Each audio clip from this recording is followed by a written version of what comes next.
So we've been looking at a number of places in the new imperialism, and last time we looked quite a bit at China, and this time we're going to focus on India, and then in a later video you'll be able to look at how the new imperialism affected Africa. Another area affected by European imperialism was India.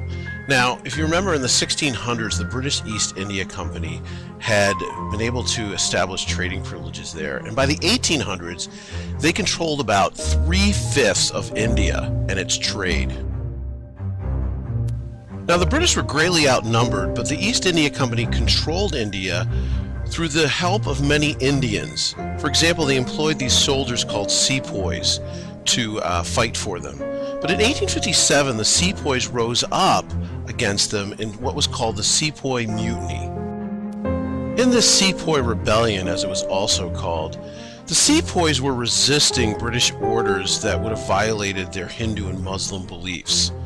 And in the end, the British Army was sent in to crush this rebellion and end it.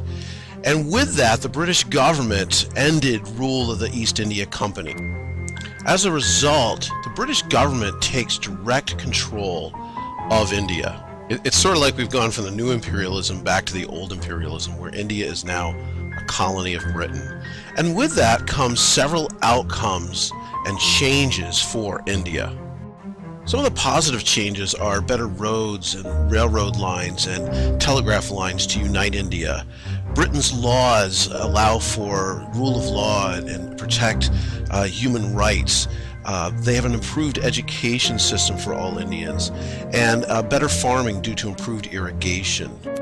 Among the negatives, there's the problem of British goods replacing local goods and many Indian resources being taken away to Britain. In agriculture, some people are going to starve because of the fact that they have to grow cash crops instead of food. And finally, the British treatment of Indians as inferior is a problem. So as we review India, think about how it ties into the reasons we did in the first video about the new imperialism and nationalism, white man's burden, economic nationalism, and so on. And think about the specific examples you now have to support those. Created using Powtoon.